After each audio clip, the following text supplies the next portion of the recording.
Ese día creí que mi suegra me había dejado en la calle, pero dentro de aquella bolsa de basura descubrí algo mucho peor que la pobreza, la verdad, y la verdad puede matar o salvarte sola. Soy Elena, tengo 69 años y durante casi medio siglo creí que era solo una esposa más, una nuera más, una mujer invisible. El día que enterré a mi marido pensé que también estaba enterrando mi futuro. Me dejaron nada más que un auto viejo y una bolsa de basura en el maletero. Lo que encontré allí dentro no solo cambió mi vida, también destruyó un imperio construido con mentiras, traición y sangre. Quédate conmigo hasta el final. Porque esta no es solo la historia de una viuda, es la historia de cómo una mujer aparentemente frágil se convirtió en la ruina de quienes la subestimaron. El día que enterré a mi esposo. También enterré a la mujer sumisa que había sido durante 47 años. La lluvia caía con tanta fuerza sobre el cementerio de San Aurelio que el paraguas temblaba en mis manos arrugadas. Yo no sabía si estaba tiritando por el frío o por el miedo.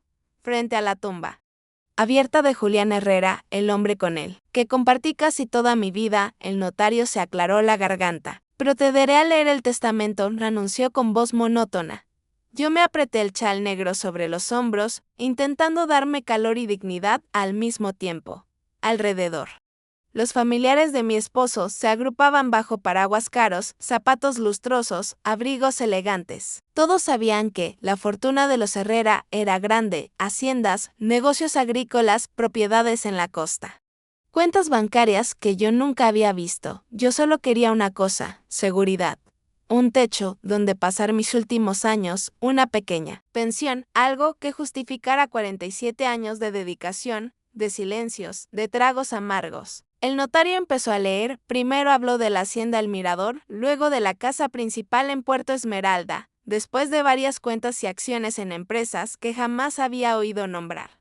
Todo, absolutamente todo, quedaba a nombre de Regina de Herrera, mi suegra. Mi suegra, de pie en primera fila, sostenía un paraguas negro perfecto. Nada en ella se movía, ni una arruga del traje, ni una pestaña, cuando escuchó que la totalidad del patrimonio iba para ella.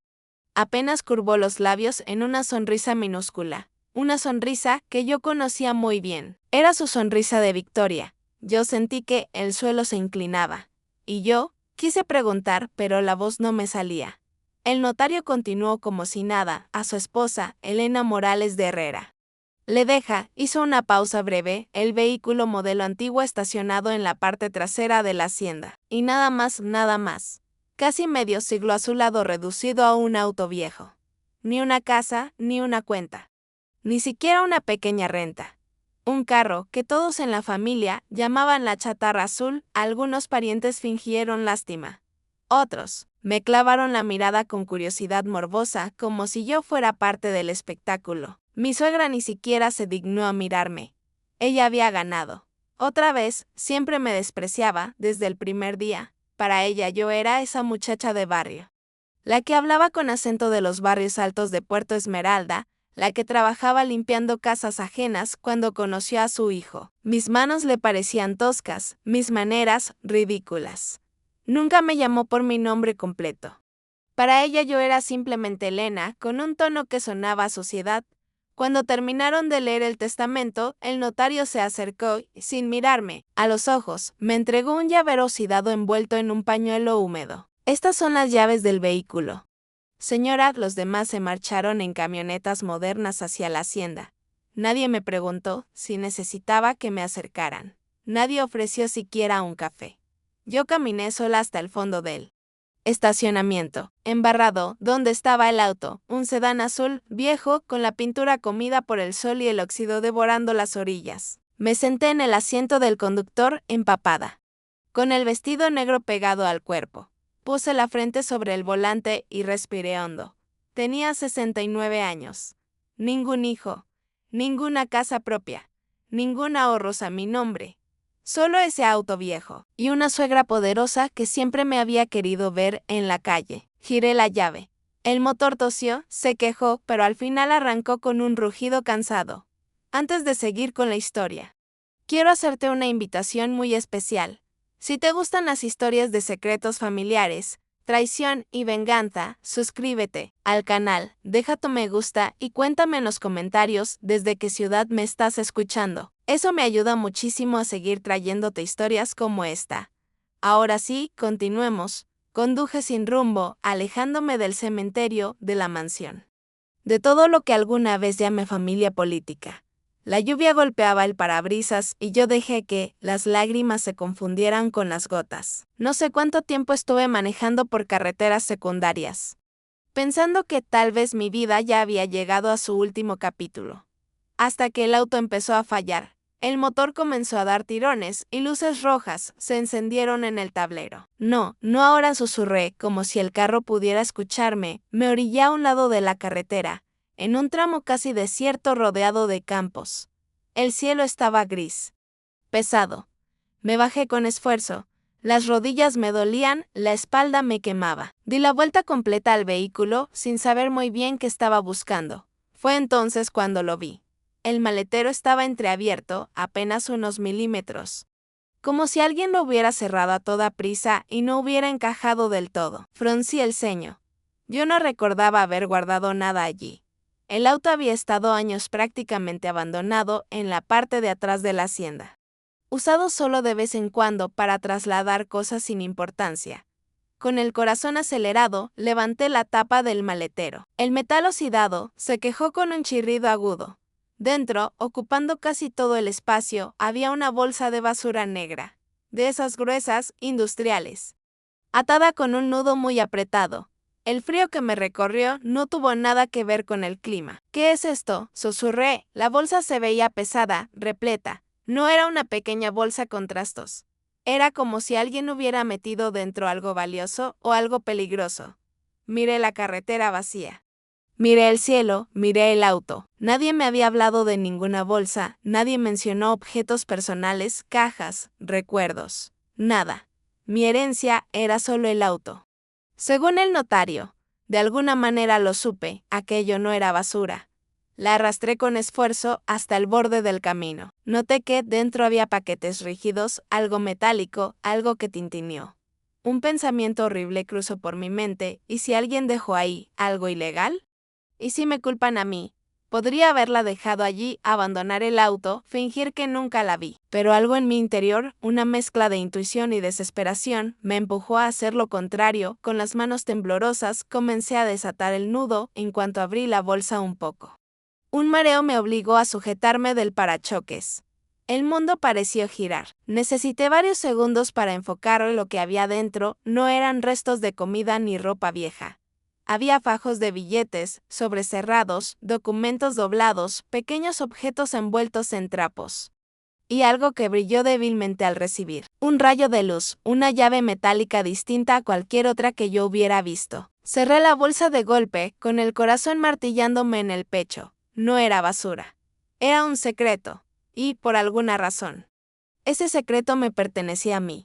Y lo que Elena descubriría, después de llevarse esa bolsa a una humilde pensión a las afueras del pueblo, cambiaría para siempre el significado de la palabra familia. Con dificultad volví a cargar la bolsa al maletero. El motor del auto se negó a encender 2 veces, como si también tuviera miedo de seguir. A la tercera.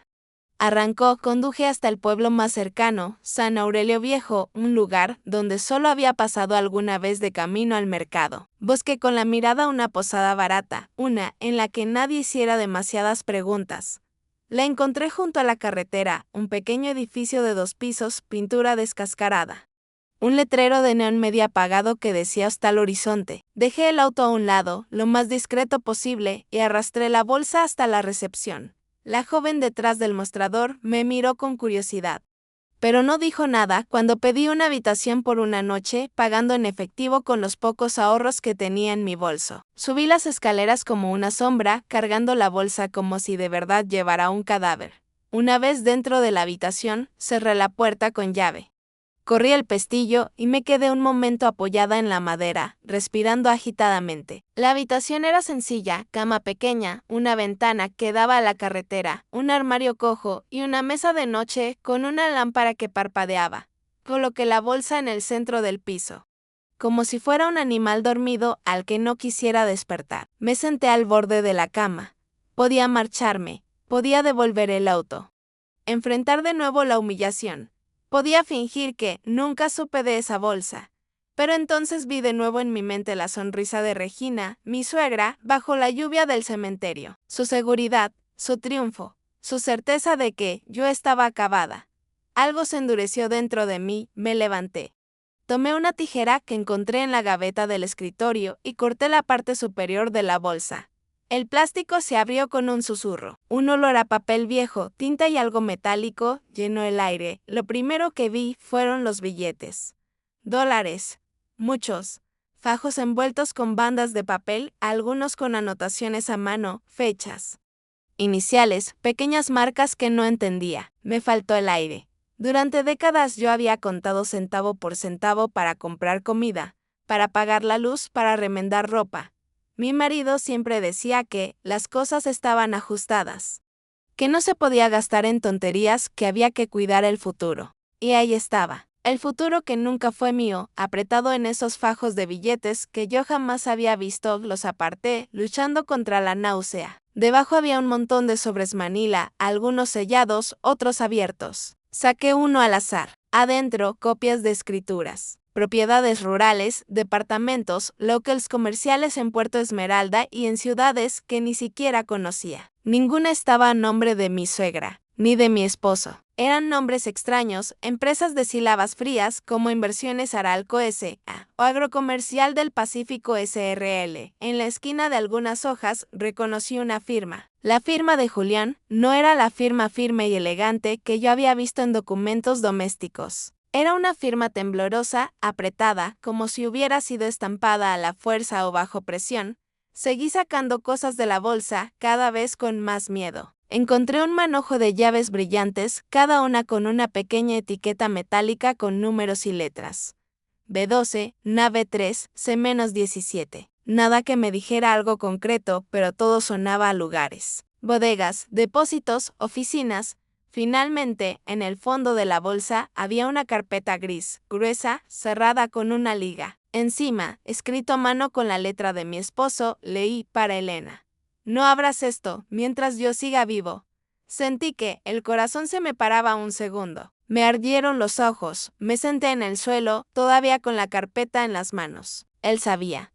Sabía que un día yo acabaría sola. Sabía que esa bolsa terminaría en mis manos. Sabía que tal vez la única manera de hacerme llegar la verdad era a través de un auto viejo. Tragué saliva y con un gesto lento quité la liga. Dentro había mucho más que papeles, había fotografías. En unas aparecía mi esposo estrechando manos con hombres trajeados delante de edificios modernos, sedes de empresas, oficinas de abogados, bancos. En otras, lo vi en reuniones informales, rodeado de botellas y risas, con gente que yo nunca había visto en mi casa. Y luego, la fotografía que me clavó una espina en el alma, mi esposo, más joven, abrazando a una mujer de unos 30 y tantos. Muy guapa, cabello largo y oscuro, sonrisa amplia. Estaban en lo que parecía una casa de campo, cerca de una piscina. La mujer apoyaba la cabeza en el hombro de Julián con una intimidad que yo no veía en nosotros desde hacía muchos años. Yo ya había sospechado alguna vez. Los perfumes desconocidos en su ropa, las llegadas tardías, las excusas vagas de reunión con socios. Pero nunca lo quise ver con claridad. Era más fácil pensar que yo estaba imaginando cosas. Sentí una mezcla de rabia, tristeza y algo aún peor, vergüenza. Vergüenza de mí misma por haber aceptado migajas de cariño mientras él vivía una vida paralela.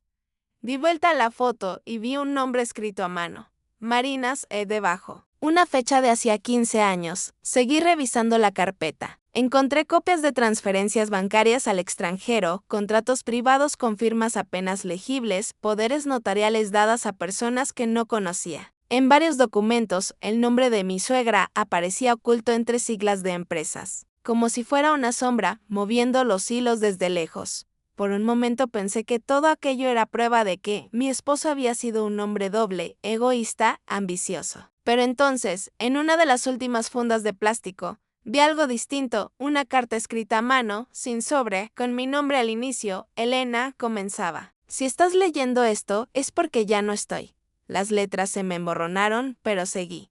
Sé que, a estas alturas estarás dolida, confundida y tal vez llena de rabia. Y tienes derecho. He sido cobarde, te he ocultado cosas, he permitido que mi madre te humille y callado cuando debía defenderte. No supe protegerte en vida. Por eso intenté dejarte algo, después de mi muerte, mis manos temblaban. Mi madre no debe saber nada de esta bolsa, ni del auto. El carro viejo fue la única forma de sacarlo de la hacienda sin levantar sospechas. Todo lo que está aquí no solo te pertenece a ti, puede destruirla a ella. Y, con ella, a todos los que han construido su fortuna pisando a otros. Por favor, no confíes en nadie que lleve nuestro apellido. Nadie. Si decides usar esto, hazlo con cuidado. En las llaves encontrarás lugares donde hay más pruebas de lo que te estoy mostrando. Si decides no hacerlo, quédate con el dinero y desaparece. Nadie sabrá que existió. Perdóname por llegar tarde. Tu esposo, Julián. Cuando terminé de leer, sentí que todo mi matrimonio se derrumbaba por segunda vez. Primera, en el cementerio. Segunda, en ese hostal barato, rodeada de billetes que no eran míos, fotos de una vida que no conocía y una carta que llegaba demasiado tarde. Miré la bolsa abierta ante mí. No era una herencia. Era un campo de batalla y, por primera vez en mi vida, pensé seriamente en la palabra venganza. Lo que Elena haría con esa bolsa. Esas llaves y esa carta la convertiría en algo que nunca antes se atrevió a hacer, una enemiga peligrosa. Pasé quién sabe cuánto tiempo sentada en el suelo, rodeada de papeles, dinero y fotografías que parecían pertenecer a la vida de otra mujer, no a la mía. A mi alrededor, la habitación del hostal se veía aún más miserable, como si el mundo estuviera empequeñeciéndose a la sombra de aquel secreto. La bolsa ya no era una bolsa. Para mí, se había convertido en un espejo. En él podía ver todo lo que mi matrimonio había sido en realidad: pactos, silencios y mentiras cuidadosamente dobladas. Respiré hondo. Me obligué a ordenar el caos. Junté los fajos de billetes y los puse sobre la cama. Había tantos que la colcha hundida parecía no soportar el peso. Tomé uno de los paquetes y comencé a contar. Mis dedos artríticos se movían más rápidos de lo normal. Como si el cuerpo, al menos por un momento, recordara otra juventud. Eran dólares. Montones de dólares. Cada 10 billetes. Yo imaginaba una vez que me había negado algo por no cargar la economía, el vestido que nunca compré, las vacaciones que jamás tuvimos, los análisis médicos que postergué por no ser urgentes. Yo estiraba el dinero para hacer rendir la comida, mientras mi esposo escondía billetes suficientes para alimentar a varias familias durante años. Cuando terminé de contar el primer paquete, me sentí mareada. Lo dejé a un lado con cuidado, como si fuera una prueba del crimen. Esto no es mío, murmuré, aunque estuviera ahí, delante de mí. Volví a la carpeta, a las escrituras y contratos. Empecé a leer con más calma. Entre los nombres de empresas y socios, una palabra se repetía una y otra vez. Fundación Regina. No era una, eran varias organizaciones con nombres parecidos, con sedes en pueblos pequeños, todas presentadas como obras de carácter social. Recordé entonces las veces que mi suegra aparecía en la televisión local, entregando donaciones, becas, víveres. Todos la trataban como una santa. Yo la miraba desde el sofá, con las manos en el delantal, y pensaba que, al menos parte de su dureza, se justificaba. Era una mujer fuerte, empresaria, benefactora. Ahora entendía. Las fundaciones eran otra pieza del rompecabezas. La caridad, solo una máscara. Entre los documentos encontré algo más personal: informes médicos viejos, todos con el nombre de Julián Herrera. Había análisis de sangre, electrocardiogramas, estudios de laboratorio. En la mayoría se hablaba de fatiga crónica, estrés, riesgo cardiovascular moderado, y en uno, más reciente, fechado apenas unos meses antes de su muerte, una nota manuscrita en el margen llamó mi atención: revisar origen de los fármacos. Sospecha de interacción extraña. Sentí que la piel se me enchinaba. No estaba sola leyendo eso. Un médico también lo había sospechado. Alguien, en algún momento, pensó que lo que le estaban dando a mi esposo podría estarlo dañando en lugar de curarlo. Me llevé la mano a la boca. Recordé las cajas de medicamentos sobre la mesa de noche, el organizador de pastillas que mi suegra rellenaba para ayudar, los comentarios de ella: tu esposo no se cuida, Elena. Si no fuera por mí, ya habría muerto hace años. En aquel tiempo yo lo tomaba como arrogancia. Ahora sonaba a confesión. Dejé los papeles de lado. Sentí que si seguía leyendo en ese estado, comenzaría a romperlo todo. Y no podía. Esos papeles, por horribles que fueran, eran lo único que tenía a mi favor. Me levanté con esfuerzo y me miré en el pequeño espejo manchado junto a la puerta. Vi a una mujer con el maquillaje corrido, el pelo pegado a la cara, la espalda curvada por el cansancio. Pero mis ojos no eran los de siempre. Había algo nuevo allí, no era resignación. Era decisión. Me di cuenta de que tenía dos caminos: cerrar la bolsa, tomar el dinero y desaparecer. Irme a algún pueblo lejano, alquilar un cuartito, vivir mis últimos años en silencio, sin lujos, pero sin miedo a mi suegra. Fingir que nada de esto existió. Usar cada billete, cada hoja, cada foto como un arma. Lanzarme a una guerra que podía costarme la vida, pero que al menos tendría sentido. Me senté en la cama, tomé un papel en blanco de la carpeta del hostal y un bolígrafo barato. Empecé a escribir una lista, no de cosas, sino de personas. En la parte de arriba puse un nombre que conocía demasiado bien: Regina de Herrera. Debajo, copié los de los supuestos apoderados que aparecían en los documentos. Más abajo, los nombres de dos médicos que figuraban en los informes de mi esposo. Luego el de una empresa de laboratorios que recordé haber visto en comerciales. Y, casi al final, escribí con mano temblorosa: Marina Said. Me dolió verlo. No como el nombre de una amante, sino como el de alguien que sabía cosas que yo no. Tal vez había vivido con mi marido una parte de su vida que a mí se me negó. Tal vez había sido cómplice. O tal vez también había sido utilizada, no lo sabía. Pero si quería entender el alcance de todo, tarde o temprano tendría que averiguarlo. Guardé de nuevo todos los documentos en la carpeta. Acomodé los fajos de dinero en la bolsa, pero esta vez de otra forma: billetes abajo, papeles arriba, llaves en un costado. Cerré la bolsa con un doble nudo, como quien dice que lo que está dentro ya no es un secreto suelto, sino un arsenal personal. Mientras lo hacía, un recuerdo de años atrás se coló. Sin permiso. Yo tenía 28 años. Llevábamos poco tiempo de casados. Vivíamos en una casita sencilla, alquilada, lejos de la mansión de Regina. Una noche Julián llegó tarde, con la camisa arrugada y un corte pequeño en la ceja. Me dijo que había sido un robo, que lo habían empujado y golpeado. Yo lloré, lo curé, le hice sopa, recé por él. Al día siguiente, su madre apareció furiosa. No porque lo hubieran agredido, sino porque él se había expuesto. Te advertí que no caminara solo por esa zona, le dijo. Hay gente que no entiende su lugar. Yo pensé que hablaba de delincuentes. Hoy, mirando esos papeles, entendí otra posibilidad. Tal vez no fue un asalto. Tal vez fue una advertencia de alguien del negocio sucio. Una forma de recordarle que la lealtad tenía precio. Me tumbé un momento en la cama, mirando el techo. No lloré. Las lágrimas parecían haberse secado dentro de mí. En su lugar, sentí algo distinto, una especie de fuego frío. No era violencia lo que quería. Era justicia, y la justicia, lo sabía, no iba a caer del cielo. Había sido yo misma quien había permitido que me arrinconaran toda la vida por miedo a perder un techo. Ahora ya no tenía techo. No tenía nada que perder. No voy a huir, dije en voz baja, sorprendida del tono firme que había tomado mi voz. No, esta vez me incorporé y me acerqué a la ventana. Desde allí podía ver la carretera y, a lo lejos, los camiones que iban y venían cargados de mercancía. Yo siempre los había visto pasar sin prestar atención. Esa noche, sin embargo, me parecieron una metáfora perfecta: vidas que se mueven sin detenerse por el dolor de nadie. Pensé en mi suegra, en su rostro impasible durante el entierro, en su calma cuando escuchó que todo quedaba a su nombre. Ella creía que la batalla había terminado, que yo era una pieza quitada del tablero.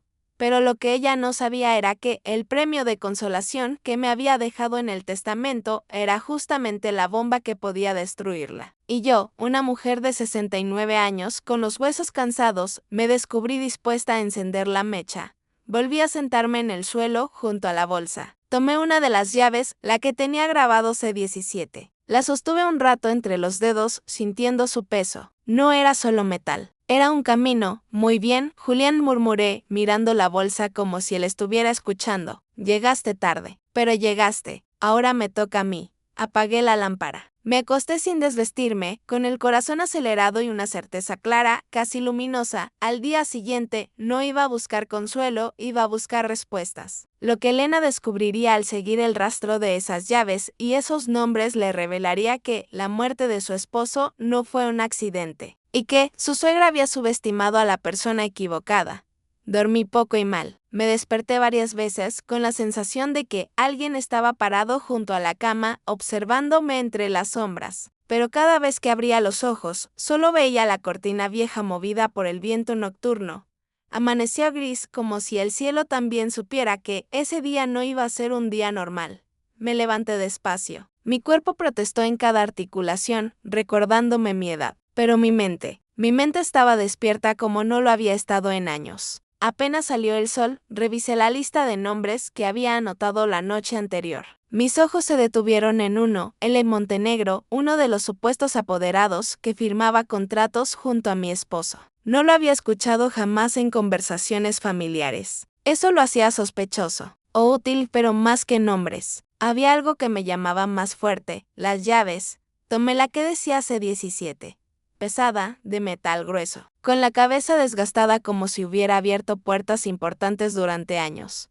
Me miré al espejo. Una mujer de 69 años, con el cabello recogido en un moño apurado, ojeras profundas y un abrigo barato. Una mujer a la que habían tratado como si no existiera. Una mujer que iba a abrir una puerta que quizá nunca debió tocar. Tomé la bolsa, la puse en el maletero del auto viejo y arranqué rumbo al extremo norte del pueblo. Las calles estaban casi vacías. Los gallos cantaban, algunos comercios levantaban sus cortinas. Yo conducía con las manos tensas sobre el volante.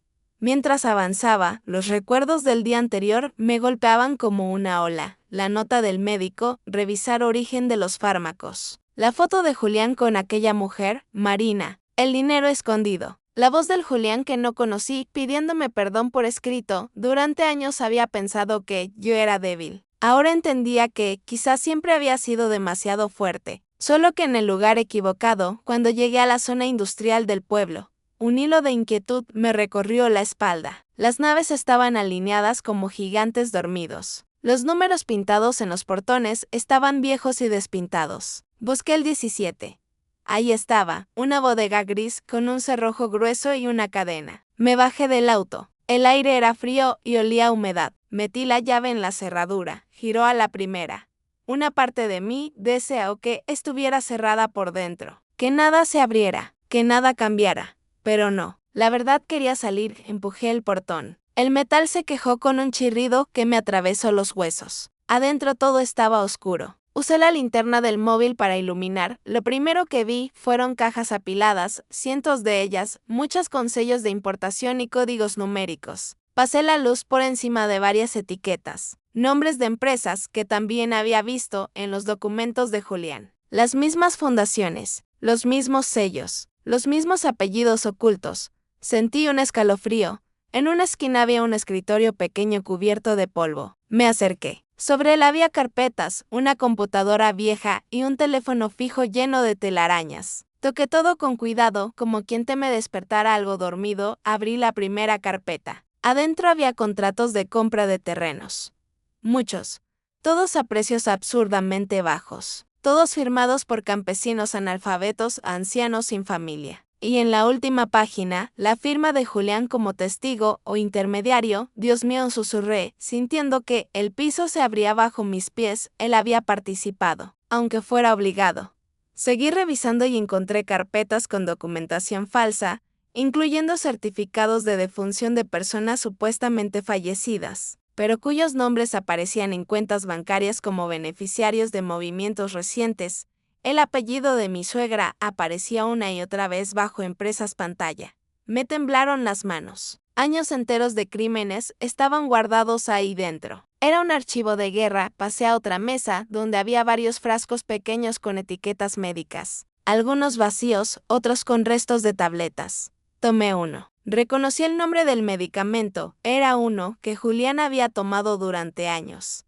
El frasco estaba vencido desde hacía mucho. En la parte inferior, escrito con bolígrafo, se leía: lote modificado. Un frío metálico me paralizó. No quería aceptar lo que estaba viendo. Pero ahí estaba. Frascos manipulados, medicamentos adulterados, sustancias mezcladas. Y todos los envases viejos tenían las mismas iniciales rotuladas en un costado. R.H. Regina Herrera. Mis piernas flaquearon y me sostuve de la mesa. Las lágrimas me ardieron, pero no cayeron. Mi esposo no murió de un infarto, murió poco a poco, como un animal envenenado. Y yo, idiota, pensé que solo estaba cansado, que el estrés del trabajo lo agotaba, que las tensiones con su madre eran normales. Pero no, ella lo había estado eliminando en silencio. Intenté respirar, pero el aire no me entraba. Me obligué a sentarme en una caja cercana. Mientras lo hacía, algo cayó al suelo con un pequeño tintineo. Una memoria USB. Vieja, gris, llena de polvo. La recogí. Tenía una etiqueta con tinta corrida. Día 22, apreté los labios. Necesitaba saber qué había ahí dentro, pero no podía revisarlo en esa bodega. Si alguien llegaba y me encontraba, no tendría cómo defenderme. No era solo información, era munición. Justo cuando decidí irme, escuché algo de un sonido seco, como un golpe contra metal. Provenía del exterior y me quedé helada. Apagué la linterna. Contuve la respiración. Los pasos eran lentos, pesados. De alguien que caminaba frente al portón. Mi corazón empezó a latir tan fuerte que pensé que iba a delatarme. Me pegué a la pared buscando sombras. ¿Quién anda ahí?, gritó una voz masculina desde afuera. Mi sangre se volvió hielo. No era un vigilante. Esa voz no era la de alguien que trabajaba cuidando bodegas. Era la voz fría de alguien acostumbrado a intimidar. Sé que el portón está abierto, continuó, golpeando el metal con el puño. Sal de una vez. Intenté hacer silencio, pero mis pulmones quemaban. 3, 2, 1. Golpeó más fuerte. Parecía que iba a entrar. Me agaché detrás de un montón de cajas, con la memoria USB apretada en la mano. El portón se movió apenas. La cadena metálica tintineó. Sentí que mi alma salía de mi cuerpo. Por un instante pensé que entraría, que me arrastraría afuera, que me quitaría la bolsa, que me desaparecería sin que nadie lo notara. Pero entonces, un ruido de motor se escuchó a lo lejos. Un camión. Unos frenos. Un grito. El hombre soltó un insulto ahogado. Luego escuché pasos alejándose. Y después, silencio. Te esperé varios minutos. Largos. Insoportables. Mi cuerpo entero vibraba, como si cada latido fuera un golpe. Cuando por fin estuve segura, salí de mi escondite, cerré el portón despacio y regresé al auto. Las manos me temblaban tanto que me costó girar la llave de arranque. Me obligué a respirar, a exhalar, a pensar. No podía volver al hostal con esa memoria USB. Tenía que encontrar un lugar seguro para revisarla. Un sitio donde nadie pudiera entrar. Conduje hasta la antigua casa donde mi esposo había vivido antes de casarse. Estaba abandonada, pero tenía electricidad. Allí, con el corazón aún acelerado, conecté la memoria a mi vieja computadora portátil, la única que me quedaba. Un único archivo. Apareció, las 22 confidencial MP4. Le di clic. Apareció el rostro de mi esposo. Ojeroso, agotado, con la mirada asustada de alguien que ha dejado de dormir. Si alguien está viendo esto, dijo con voz rota, no me queda mucho tiempo. Mis manos taparon mi boca. Mi madre ya sabe que quiero salirme del negocio. Sé que va a vengarse. No confíes en nadie, Elena. En nadie. Menos en ella. La pantalla se quedó en negro. Yo no pude moverme durante largo rato. Ni llorar. Ni hablar. Lo único que pude hacer fue susurrar: Julián, ¿qué te hicieron? Y en ese instante entendí por fin que no estaba en medio de un drama familiar. Estaba en medio de un imperio criminal. Y la única persona que había escapado viva era yo. Después de esa revelación, Elena ya no tenía dudas, o actuaba, o la mataban. En la siguiente parte, su primer encuentro con el abogado de la familia le confirmará que Julián había intentado huir mucho antes, pero que alguien lo frenó. El video terminó y la habitación quedó en silencio, un silencio tan profundo que me hizo sentir como si alguien hubiera apagado el mundo entero. Yo seguía sentada frente a la pantalla, con el rostro de mi esposo todavía proyectado en mi mente. Ese Julián no era el hombre elegante que sonreía en las fotos de la mansión. Era un hombre asustado, derrotado, desesperado. Un hombre que sabía que su muerte ya estaba escrita. Cerré la computadora con manos temblorosas, necesitaba respuestas. Y había una persona que las tenía, el abogado principal de mi suegra, el mismo que aparecía firmando casi todos los poderes notariales en los documentos que yo había revisado. Recordaba su nombre, licenciado Martín Valle. Un hombre de voz suave, ojos fríos y modales impecables. Lo conocía de muchas cenas familiares, aunque nunca me miraba directamente. Para él, yo era invisible, como lo era para casi todos. Pero esta vez, yo no iba a quedarme callada. Conduje hasta San Aurelio Centro, donde quedaba su notaría. El camino se me hizo eterno. Cada semáforo, cada curva, cada sombra me parecía una amenaza. Tenía el corazón latiendo tan fuerte que podía escucharlo en los oídos. Cuando llegué, estacioné el auto lejos, en una calle tranquila. Caminé hasta la entrada de la notaría con la bolsa apretada contra el pecho, aunque por dentro solo llevaba documentos clasificados en una carpeta segura. El edificio era antiguo, con columnas de piedra y ventanas altas, un lugar demasiado elegante para una mujer como yo. Respiré hondo antes de entrar. Dentro, el aire olía a papel, tinta y perfume caro. La recepcionista, una joven rubia de cabello perfectamente ondulado, me miró con desdén apenas cruzó la puerta. ¿Tiene cita?, preguntó con un tono que dejaba claro que esperaba un no. Vengo a ver al licenciado Valle, respondí, intentando sonar más segura de lo que me sentía. Está ocupado, dijo ella, mirando la pantalla sin prestarme atención. Dígale que soy la viuda de Julián Herrera, respondí en voz firme, dejando que cada letra cayera con peso. La muchacha parpadeó 2 veces. Me midió de arriba abajo como si estuviera cuestionando si yo realmente pertenecía a ese título. Finalmente levantó el teléfono. Licenciado, está aquí. La viuda de Herrera susurró, bajando la voz en la última palabra. Hubo una pausa. Después, la recepcionista me miró con sorpresa y dijo, pase. Oficina al fondo, puerta de la derecha. Caminé por el pasillo, sintiendo el eco de mis pasos. Cuando abrí la puerta, el licenciado Valle estaba de pie, detrás de su escritorio, ajustándose el saco. Su rostro, siempre tan controlado, se tensó apenas me vio entrar, pero solo por un segundo. Luego me ofreció una sonrisa profesional. Señora Elena, lamento profundamente su pérdida, dijo, haciéndome un gesto para que tomara asiento. No me senté. No podía. Tenía demasiada adrenalina en el cuerpo. Necesito hablar con usted, dije, sin rodeos. Él se acomodó las gafas. Por supuesto. ¿En qué puedo ayudarla? Saqué uno de los documentos que había encontrado en la bodega. El que tenía su firma y la firma temblorosa de Julián, lo puse sobre el escritorio. No dije nada, solo lo miré. El abogado palideció ligeramente, aunque trató de sonreír. Veo que encontró documentación antigua. ¿Puedo saber dónde obtuvo esto? No respondí. Firmer, él suspiró. A veces, después de la muerte de un familiar, la mente juega trucos. Se encuentran papeles fuera de contexto, se interpretan cosas que no son. No me trate como a una idiota, licenciado, lo interrumpí. El silencio llenó la oficina. Por primera vez en mi vida. Le hablé a un hombre poderoso, sin pedir permiso, sin bajar la mirada, sin justificarme. Él cerró lentamente el documento. Lo tocó con la punta de los dedos y dijo, ¿cuánto sabe? Suficiente para entender que mi esposo no murió de causas naturales, respondí. Y suficiente para saber que usted estuvo al lado de él mientras firmaba contratos que lo atrapaban cada vez más. El abogado apretó la mandíbula. Se levantó y cerró la puerta con llave. Mi respiración se aceleró. Por un momento temí haber cometido un grave error. Volvió a su asiento. Se quedó mirándome en silencio. Lo sabía, murmuró casi para sí mismo. Tarde o temprano alguien iba a encontrar algo. Se quitó las gafas y las dejó sobre la mesa. Su esposo quiso salirse en continuo. Quiso romper todo vínculo con el negocio familiar. ¿El negocio familiar? Repetí con asco. ¿Así le llaman a lo que hacen? El abogado no respondió. Solo bajó la mirada. Julián me buscó muchas veces, dijo finalmente. Estaba desesperado. Le rogó a su madre que lo dejara salir. Le suplicó que la dejara usted fuera de todo. Mi garganta se cerró. ¿Fuera de qué? De todo, respondió él. Usted no tiene idea de la magnitud del imperio que ella maneja. No son solo tierras, señora Elena. Son influencias, favores, acuerdos con gente que no conoce piedad. Si un eslabón quiere romperse, lo cortan.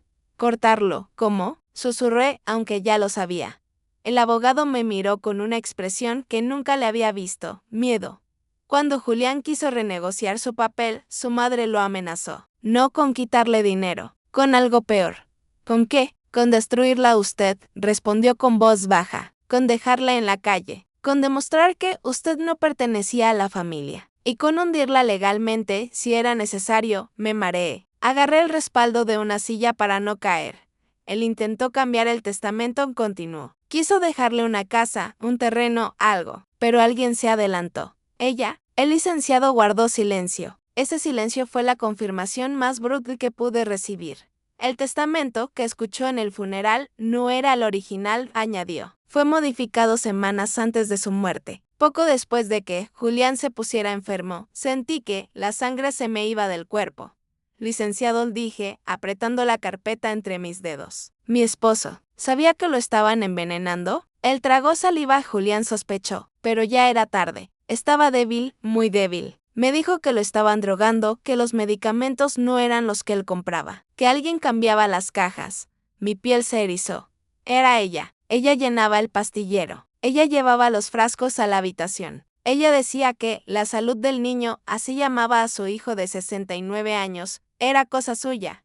Yo estaba ahí, y no lo vi. El abogado apoyó las manos sobre el escritorio. Intenté ayudarlo, señora Elena. Se lo juro. Pero él tenía miedo. Un miedo que nunca vi en otro hombre. Y no al negocio, sino a su madre. Me quedé inmóvil. Él sabía que iba a morir, susurré. Sí, dijo él, bajando la mirada. Y sabía también que usted sería la próxima en caer si intentaba hablar. El aire me faltó. Por eso preparó algo y continuó. Algo que me pidió entregar, pero nunca me dio tiempo. ¿Qué cosa? El abogado abrió uno de los cajones de su escritorio, sacó un sobre amarillo y lo acercó a mí. Esto lo guardé durante meses, esperando el momento correcto. Nunca llegó, pero ahora, creo que es suyo. Tomé el sobre con manos temblorosas. Lo abrí. Dentro había un nombre y una dirección escritos por Julián. Fiscal Esteban Lira. Solo él. Si algo me pasa, sentí que el mundo entero se detenía. ¿Quién es? Pregunté. Un antiguo amigo de su esposo, respondió Martín. Un hombre honesto. Uno de los pocos. Julián confiaba en él más que en nadie. Y sabía que, si su madre lo eliminaba, este fiscal sería el único capaz de actuar sin miedo. El nombre me quemaba las manos. Respiré hondo. Tragué saliva. Y dije lo que nunca imaginé escuchar de mi boca. Licenciado. ¿Mi suegra mató a mi esposo? Él me sostuvo la mirada. Larga. Dolorosa. Evitando mentir, evitando decirlo, evitándolo todo. Pero al final, asintió. Y en ese momento, sentí que algo en mí se rompía para siempre. No una parte frágil, sino la parte que durante años había obedecido. Callado y soportado. La parte que había tenido miedo. Ya no tenía miedo. Tenía un nombre, de una dirección, una misión. Y un motivo más profundo que la venganza. Justicia. Salí de la notaría con el sobre apretado contra mi pecho, como si contuviera una pieza de dinamita. Afuera, el cielo estaba encapotado. Parecía que en cualquier momento iba a llover, igual que el día del funeral. Me quedé de pie en la acera, sin moverme, mientras la gente pasaba a mi alrededor sin saber que yo estaba sosteniendo la clave de un imperio podrido. El nombre escrito con la letra temblorosa de Julián brillaba dentro del sobre. Fiscal Esteban Lira. Solo él, la frase solo él, se repetía en mi cabeza, como si mi esposo me estuviera hablando desde la otra vida. Respiré hondo y regresé al auto viejo. Cuando el motor arrancó, sentí que era Julián el que me empujaba desde algún rincón oscuro que nunca conocí. No sabía si el fiscal seguía trabajando. No sabía si estaba vivo. Si estaba jubilado. Si había sido parte de la corrupción, o si se había negado a participar en ella, y por eso había desaparecido de la vida pública. Lo único que tenía era la dirección escrita en el sobre. Un pequeño pueblo llamado El Cauce, a 2 horas de allí. Conducir hasta allá no era un simple viaje. Era una declaración de guerra. Mientras avanzaba por la carretera, el paisaje comenzó a cambiar. Los edificios quedaron atrás. Aparecieron casas pequeñas, granjas, caminos de tierra, vacas, pastando junto a cercos viejos. Y mientras manejaba, mi mente recordaba trozos de mi vida, como si fueran escenas sueltas de una película triste. La noche que Julián llegó llorando, hace más de 20 años. La vez que me dijo que no podía hablar. Las discusiones que se cortaban cuando yo entraba en la habitación.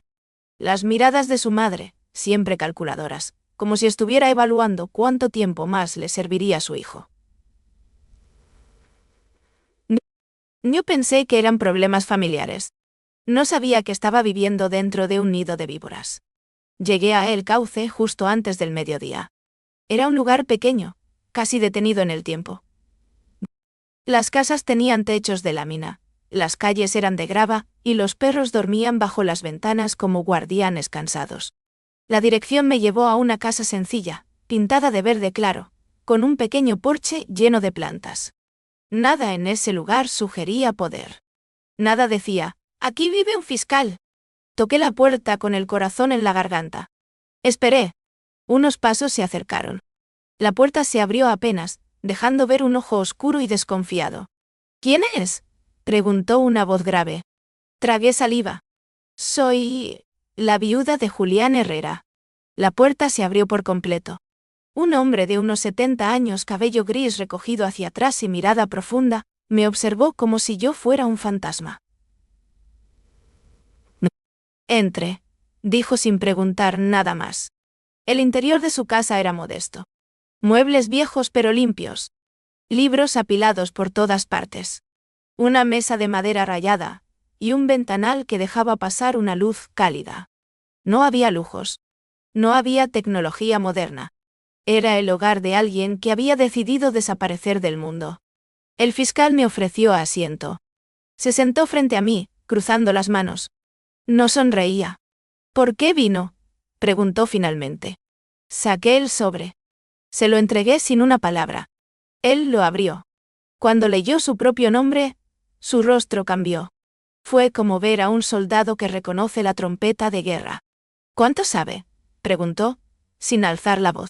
Lo suficiente, respondí, para saber que mi esposo no murió por casualidad. El fiscal apretó los labios. Sacó un viejo par de gafas y volvió a leer la carta que Julián le había dejado. Es su letra, murmuró. No hay duda. Se recostó en la silla y me miró largamente. Elena, ¿verdad?, preguntó con un tono que no sonaba condescendiente sino respetuoso. Asentí. Julián era mi amigo, continuó. Uno de los pocos hombres honestos que conocí en mi juventud. Pero cometió un error imperdonable: confiar en su madre.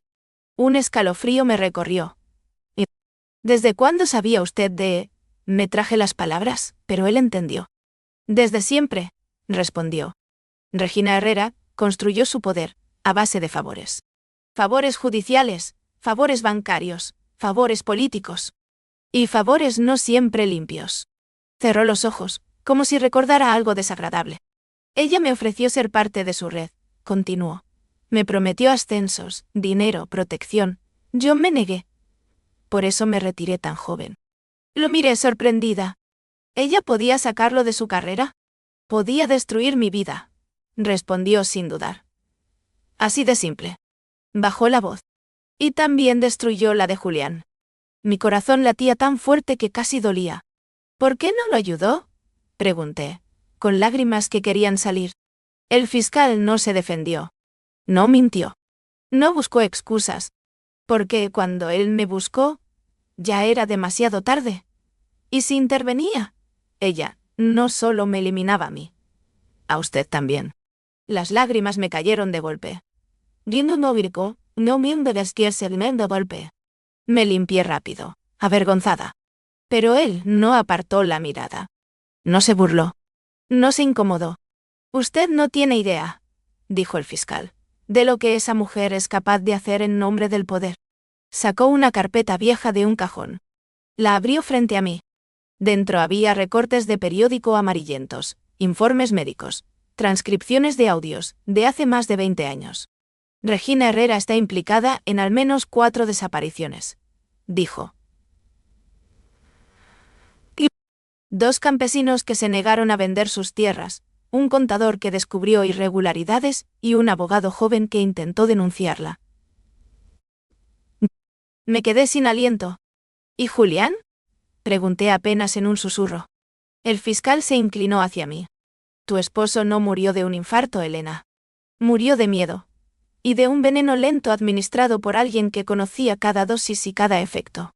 Alguien que quería que pareciera natural. Alguien de su propia sangre. Cerré los ojos. Sentí que me hundía. Él me dejó pruebas. Susurré. Lo sé, respondió el fiscal. Y eso la convierte en la mujer más peligrosa del país para Regina Herrera. Su voz se volvió aún más seria. Pero también la convierte en la única que puede destruirla. Si usted quiere hacerlo, yo la ayudaré. Pero una vez que demos el primer paso, no habrá vuelta atrás. Respiré lento. Sentí dentro de mí la fuerza de todas las mujeres que siempre callaron. No. Sentí el peso del auto viejo, de los documentos, del miedo acumulado durante 47 años. Y escuché de nuevo la voz temblorosa de mi esposo en el vídeo. No confíes en mi madre. Ella quiere que no quedes con nada. Haz lo que debas hacer. Levanté la mirada. Tenía fuego en los ojos. Estoy lista, fiscal Lira. Lo que venga, lo enfrentaré. Él asintió. Disparando, orcusto en cada mesa. Entonces será mejor que empecemos ahora mismo. Cuando salí de la casa del fiscal Lira, el sol ya comenzaba a ocultarse tras las montañas. El cielo rojo parecía un presagio. El aire se sentía más denso. Más peligroso. Yo sabía que había cruzado una línea. Una de esas que, una vez atravesadas, ya no permiten regresar a la vida anterior. Caminé hasta el auto viejo sintiendo que alguien podía estar mirándome desde cualquier rincón. El motor arrancó a la primera, como si también entendiera la urgencia de seguir avanzando. Tenía que regresar al hostal por mis cosas, pero incluso mientras conducía, mi mente me recordaba una frase del fiscal. Si mueve una pieza, Regina lo sabrá.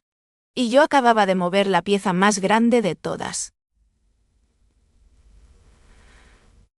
Llegué al hostal Horizonte ya entrada la noche. El edificio estaba silencioso, solo iluminado por el neón azul parpadeante que hacía que las sombras bailaran sobre la fachada.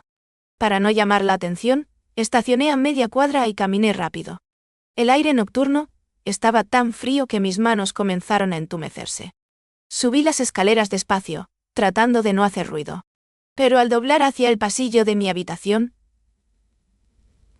me detuve en seco. La puerta estaba entreabierta. La luz apagada. No había ruido. No había movimiento. Pero la puerta, esa puerta que yo había asegurado con llave, estaba abierta. Mi corazón empezó a latir tan fuerte, que me costaba siquiera escuchar mis propios pensamientos. No, susurré, apenas audible. Me acerqué despacio, rezando para que no fuera lo que temía. Puesta la mano sobre la madera, empujé suavemente. La puerta se abrió. Un olor extraño salió de dentro, algo entre perfume caro y humedad. Entré un paso, y una sombra se movió en la oscuridad. No tuve tiempo de gritar. Ya es tarde, Elena, dijo una voz que conocía mejor que mi propio nombre. La luz se encendió de golpe. Mi suegra estaba sentada en la única silla de la habitación, cruzada de piernas y mesodiada, con el cabello perfectamente peinado, con un abrigo de piel que contrastaba con lo miserable del cuarto. Y detrás de ella, dos hombres altos, enormes, con brazos como columnas. Seguridad personal. Personal. O algo mucho peor. Mi garganta se cerró. Mis manos comenzaron a sudar. Ella sonrió con esa sonrisa lenta, cruel, que había usado toda mi vida para hacerme sentir pequeña. Qué sorpresa encontrarte en un lugar tan modesto, dijo, con un tono que escupía veneno disfrazado de cortesía. Yo no respondí. No podía. Ella se levantó. Su perfume invadió la habitación. Ese aroma caro, frío, que siempre me hizo sentir como si estuviera respirando nieve. Esta habitación huele a miedo, añadió. ¿A tu miedo? No supe en qué momento di un paso atrás. Fue instintivo. Los dos hombres también se movieron, bloqueando la salida. Mi suegra pasó la mano por el respaldo de la cama, como quien acaricia a un animal derrotado. Supe que fuiste a ver a Martín, dijo sin mirarme. Supe que encontraste documentos que jamás debiste ver. Supe que abriste lugares que no estaban destinados para ti. Mi estómago se contrajo. Y supe, añadió, levantando la barbilla, Que hablaste con alguien que jamás debiste buscar. Mi respiración se volvió un jadeo. Ella, ya lo sabía. Había descubierto mi visita al fiscal. Había descubierto que yo había comenzado a mover piezas. Había descubierto que ya no tenía nada que perder. ¿Qué quiere?, logré decir, con la voz apenas audible. Mi suegra se acercó tanto, que pude ver cada línea de su rostro. Sus ojos estaban más fríos que el mármol de la tumba de mi esposo. Quiero que recuerdes tu lugar, susurró casi al oído. Una viuda pobre no se mete en asuntos de adultos. Sus palabras me dolieron más que cualquier golpe. Quiero todo, continuó, y su rostro se endureció. Quiero lo que tomaste, lo que viste, lo que te dijo mi hijo, lo que encontraste en esa chatarra de auto. Querida Elena, yo quiero la bolsa. El silencio se volvió pesado. Mi mente gritaba. Mi cuerpo temblaba. Ellos sabían. Ellos sabían de la bolsa. Puntelómala. Y si sabían de la bolsa, también sabían del taller, de la bodega, del video. Sabían todo. No tengo nada suyo, mentí. Ella soltó una risa corta, elegante, afilada. Has jugado muy bien para ser una mujer insignificante. Pero el juego terminó. Movió un dedo. Uno de los hombres avanzó. Te daré una última oportunidad. Me acerqué contra la pared. Sentía el corazón a punto de reventar. Dame la bolsa, repitió, con voz baja y firme. Dame todo, o lo lamentarás. No. Susurré, aunque todo mi cuerpo temblaba. Su rostro se desfiguró por primera vez. Un destello de ira, de odio puro, se asomó detrás de su máscara de nobleza. ¿No? Repitió incrédula. ¿Tú? ¿A mí? Los hombres dieron un paso más. Yo ya sentía mi final cerca. No había ventanas accesibles. No tenía cómo escapar. Entonces, impulsada por el pánico y una valentía que no sabía que tenía, dije lo único que me podía salvar. Si me toca, si me hace algo, alguien más tiene copias de todo. El silencio que siguió fue como un trueno. Los dos hombres se detuvieron. Mi suegra me miró con los ojos entrecerrados, intentando decidir si era cierto. Estás mintiendo, dijo finalmente. Compruébelo, respondí. Pruébelo. Haga algo. Lléveme, golpéeme, desaparézcame, y mañana verá su nombre en todos los despachos del país. Ella dudó. Su respiración se agitó apenas. Una sombra cruzó su rostro. Por un instante, pude ver algo que nunca había visto en ella. Miedo. No de mí, sino del alguien que mencioné. Un enemigo que no podía ver. Un enemigo que no sabía quién era. Un enemigo imaginario, pero poderoso en su imaginación. Yo solo necesitaba tiempo. Unas horas. Un día, lo que fuera. Ella respiró hondo, y levantó la mano para detener a los hombres. Abandonen este pueblo, ordenó con el tono de una reina decadente.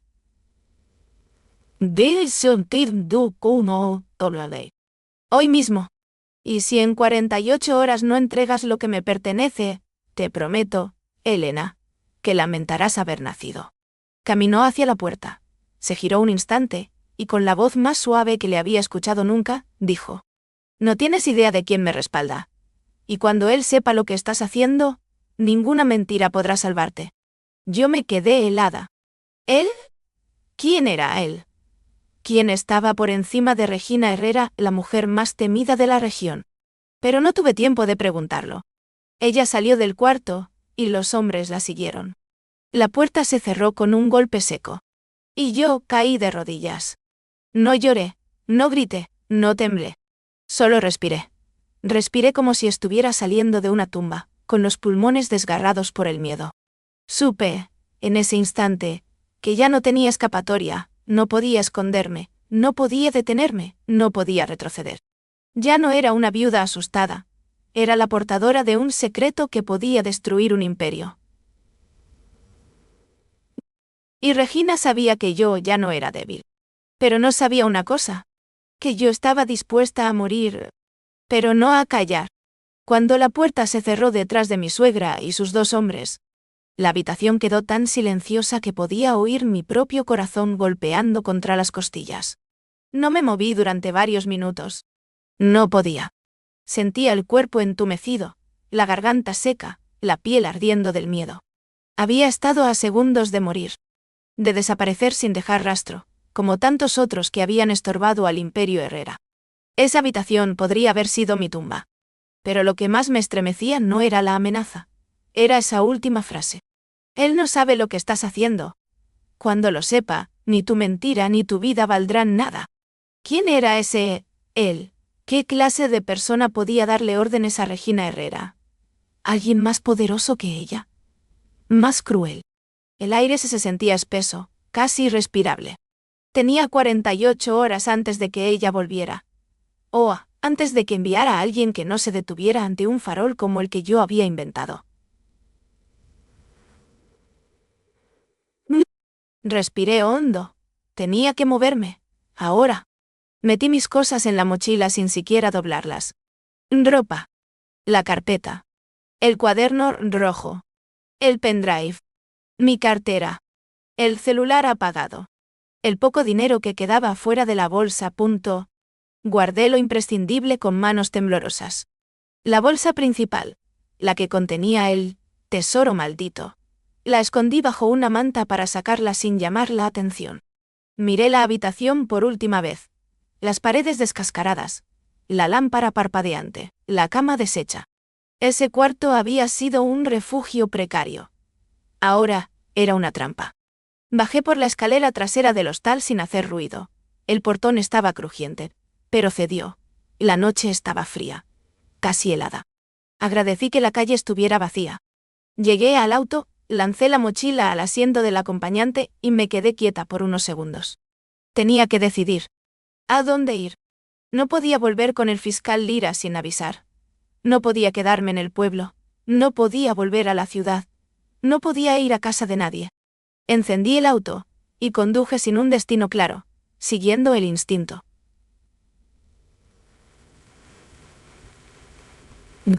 A la salida del pueblo, saqué el celular, encendí el chip por unos segundos y marqué el número que había dado el fiscal. «¿Hola?», respondió una voz ronca y medio dormida. «Soy yo», susurré. «Regina vino esta noche. Me encontró, me dio 48 horas». Hubo un silencio. Denso. Preocupado. «¿Está usted bien?», preguntó él. «Por ahora. Pero necesito verlo. ¿Ahora?». El fiscal suspiró. «Dígame dónde está». Miré a mi alrededor. Carretera vacía. Carteles abandonados. Un viejo paradero con un banco oxidado. «Estoy saliendo de San Aurelio, pasando el puente viejo».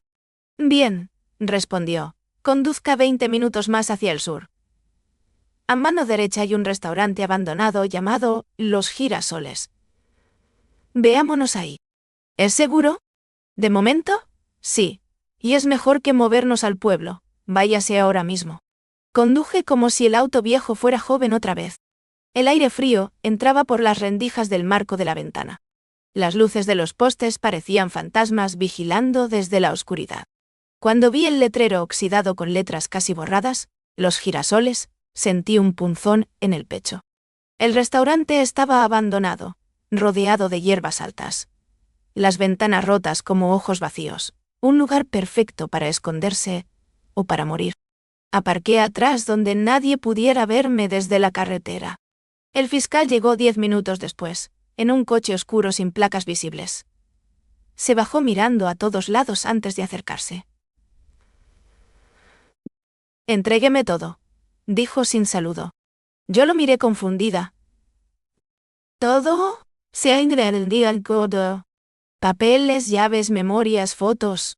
Necesito revisarlo lejos de usted. Si la vuelven a interceptar, no pueden encontrar nada. Con usted no debe quedar ni un recibo». Mi corazón se aceleró. «Pero... si yo me quedo sin nada...». «Elena», me interrumpió con una firmeza casi paternal. «No necesito que confíe en mí. Su esposo ya lo hizo. Él dejó mi nombre como último recurso por una razón». Bajé la mirada. Tenía razón. Era eso, o morir esa misma noche. Le entregué la carpeta. El cuaderno rojo, el pendrive, las fotografías, las llaves, todo, menos un pequeño fajo de dinero para sobrevivir las próximas horas. El fiscal revisó rápidamente lo que tenía en las manos y dijo: Lo que encontró no es solo evidencia de corrupción. Es la columna vertebral de un imperio criminal. Si esto sale a la luz, caerán docenas de personas. No solo su suegra. Tragué saliva. ¿Y ella? El fiscal suspiró. Regina es peligrosa porque no opera sola. Hay alguien detrás, alguien que la respalda desde las sombras. Alguien que controla a mucha gente. Mi estómago se revolvió. ¿Quién? Pregunté con voz apenas audible. El fiscal me miró directamente a los ojos. Aún no estoy seguro, pero las señales apuntan alto, demasiado alto. Me temblaron las piernas. Ya no solo se trataba de una suegra cruel o una mujer ambiciosa. Esto era una red. Un monstruo invisible, con tentáculos en todas partes. ¿Qué hago? Dije como una niña perdida. El fiscal me tomó del brazo y me obligó a mirarlo. Ahora escúcheme bien, dijo. Usted va a desaparecer por 24 horas, sin dejar rastro. No llame a nadie, no regrese a su hostal, no prenda el móvil, nada. ¿A dónde voy? A donde quiera, respondió. Pero lejos. Duerma en el auto si es necesario. Mañana yo iniciaré las primeras acciones legales. Una vez que el monstruo se dé cuenta de que lo están atacando por dentro, no tendrá tiempo de ir tras usted. ¿Y mi suegra? Ella caerá, afirmó con una seguridad fría, pero no será la única. El viento golpeó las ventanas rotas del restaurante y el fiscal captó mi miedo. Elena, dijo más suave, usted ya ganó algo que nunca tuvo, libertad. Ahora solo falta sobrevivir para conservarla. Asentí. No confiaba en mí misma, pero confiaba en mi decisión.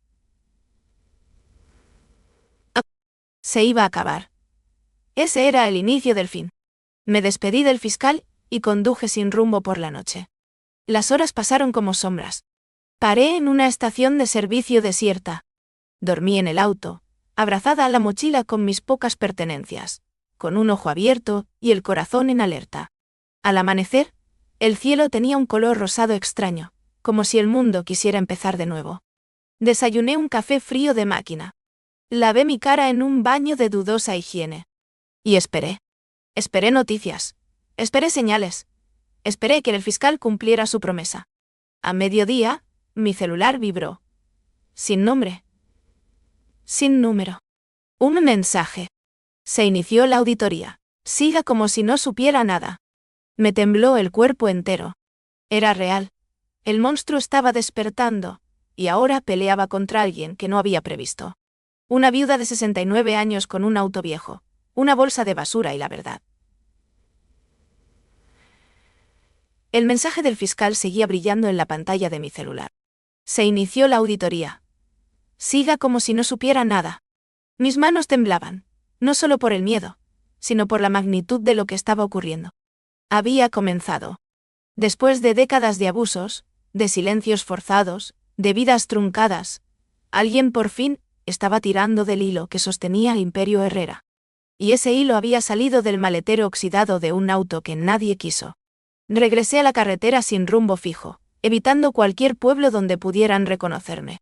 Pasé la noche anterior durmiendo dentro del auto. Y sabía que me esperaban muchas noches así. Pero ese no era mi mayor miedo. Mi mayor miedo era no saber qué haría Regina al sentirse acorralada. A media mañana entré a una cafetería pequeña en las afueras de un pueblo desconocido. Me senté en una mesa cerca de la ventana. Con el café entre las manos, observando a la gente pasar sin imaginar que mi nombre ya estaba escrito en documentos oficiales. Saqué mi teléfono, sin encender la ubicación, y al abrir el navegador, vi titulares que me hicieron contener el aliento. Investigación por lavado de dinero, sacude a la Fundación Herrera. Auditoría cita a apoderados de empresas rurales vinculadas a la familia Herrera. Se congelan cuentas bancarias de empresas agrícolas por irregularidades. Mi respiración se agitó. Cliqué uno de los enlaces. Apareció una foto de la hacienda Herrera, rodeada de patrullas fiscales. Sentí un escalofrío en la espalda. Estaba pasando. De verdad estaba pasando. Mientras leía, una llamada entró. Número desconocido. respondí. No es acelerada. Elena, dijo el fiscal con voz tensa, no tenemos mucho tiempo. Ella ya se enteró. Me quedé helada. ¿Regina? Sí. Ha estado moviendo dinero desesperadamente desde cuentas ocultas. Está llamando a socios antiguos, a contactos. Incluso intentó contactar a jueces. ¿Le hicieron caso? No. Hizo una pausa. Y ese es el problema. Cuando alguien poderoso está acostumbrado a mandar, y de pronto nadie contesta. Se vuelve impredecible. Me llevé la mano al pecho. ¿Qué debo hacer? No regrese a su hostal, ni al taller, ni a la bodega, ni a ningún lugar conocido. Ahora ella ya sabe que usted la superó. Y eso la hace peligrosa. Tragué saliva. Fiscal, ¿usted cree que ella quiera? No pude terminar la frase. Elena, dijo con una firmeza grave. Su suegra ya quiso matarla una vez. No cometerá el mismo error 2 veces. Mi respiración se cortó. Pero hay algo más, añadió. Algo que debe escuchar. Me quedé rígida. Durante la noche, uno de los apoderados que ayudó a su esposo habló. ¿Qué dijo? Susurré. El fiscal bajó la voz, aunque estuviéramos a kilómetros. El verdadero jefe del imperio no era Regina. Sentí que la cafetería entera se desvanecía. ¿Qué? Dije sin aire. Ella no era la dueña. Era una administradora. Una pieza. El poder detrás del poder. Era alguien más. ¿Quién? Pregunté con la voz rota. Estamos investigando. Pero lo que sabemos hasta ahora es que era un hombre que tuvo vínculos con su suegra durante décadas. Alguien con cargos políticos. Alguien que ya sospecha que usted tiene pruebas. El pulso me martilló en las sienes. ¿Eso significa que él también querrá silenciarme? El fiscal tardó en responder. Sí. Cerré los ojos. Sentí un frío punzante en el pecho. No era solo Regina. Había un monstruo más grande detrás. Uno que no conocía mi rostro, pero sí mi existencia. Y cuando un monstruo se siente amenazado, devora sin preguntar. Elena, continuó el fiscal. Lo que usted hizo al entregarme esos papeles permitió abrir una investigación independiente. Ya no puede detenerse. Pero ahora debe esconderse. Ah, no por días, por semanas. Mis manos se apretaron en torno a la taza. ¿Qué hay de mi testimonio? Pregunté. Lo necesitaremos, pero no hoy, no ahora. Hoy, necesito que sobreviva. La llamada terminó. Quedé sola, dentro de la cafetería, con el café enfriándose en mis manos. Sobreviva. Una palabra que jamás pensé escuchar a mis 69 años. Salí de la cafetería y me dirigí al auto. Tenía que seguir moviéndome. Tenía que encontrar un lugar donde pudiera esconderme unas horas, al menos hasta que oscureciera. Pero cuando metí la llave en la puerta del auto, mi sangre se heló. En el parabrisas había un papel blanco colocado con demasiado cuidado. Lo tomé con manos temblorosas. Era una nota escrita con letra perfecta, redonda, elegante. La reconocí de inmediato. 48 horas, Elena. El tiempo se agota, y tú también, Herrera. La nota tembló entre mis dedos. Miré a mi alrededor. La calle estaba casi vacía.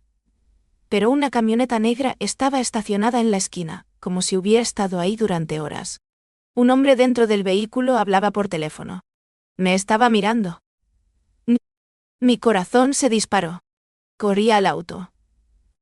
Me metí, y cerré las puertas con seguro. El motor tardó en arrancar, hasta que finalmente rugió con un quejido. Aceleré y la camioneta hizo lo mismo. Me estaban siguiendo. Las calles se volvieron un laberinto sin salida. El auto viejo vibraba en cada curva, como si fuera a desarmarse. La camioneta negra se mantenía a una distancia peligrosa. Demasiado cerca para ser casualidad. Demasiado lejos para mostrar sus intenciones. Vamos, por favor.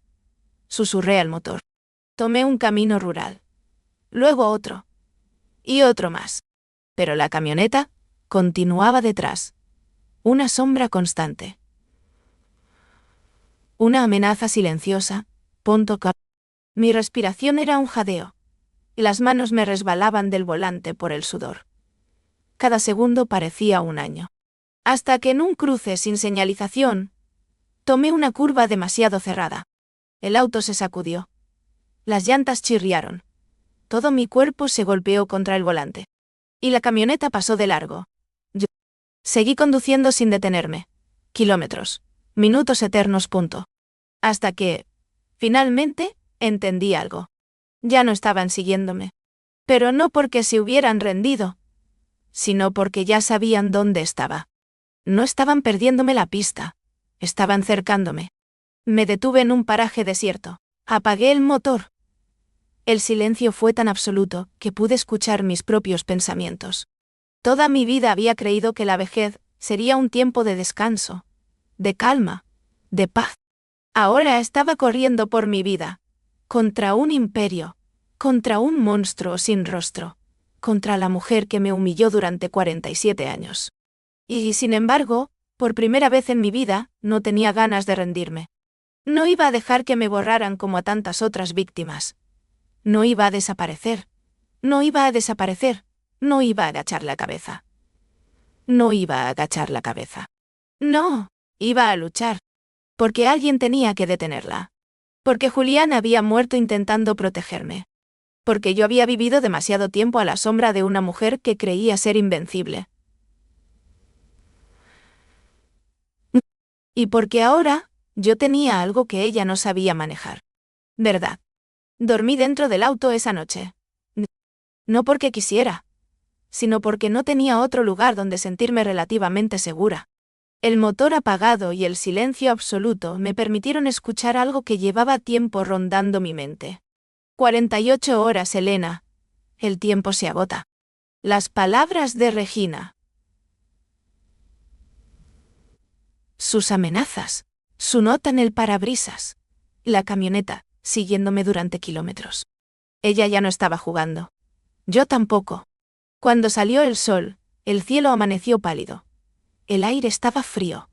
Como si el mundo hubiera decidido suspender su respiración a la espera de un desenlace. Encendí el radio del auto solo para comprobar si había noticias. Y lo que escuché, me heló la sangre. Última hora.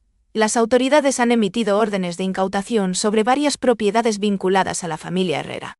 La hacienda El Mirador permanece rodeada por agentes fiscales. Fuentes extraoficiales hablan de irregularidades graves. La familia Herrera ha guardado silencio. Guardado silencio.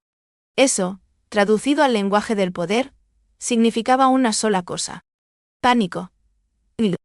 A media mañana recibí un mensaje del fiscal. Uno corto, directo, urgente. Ella huyó. Mi corazón dio un vuelco. ¿Huyó?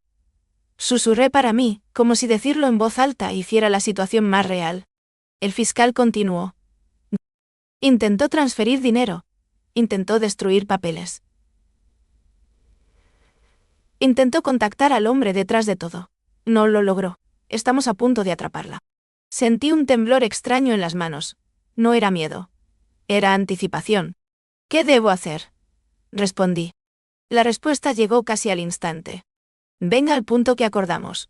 Usted debe estar aquí cuando esto termine. Por un momento dudé.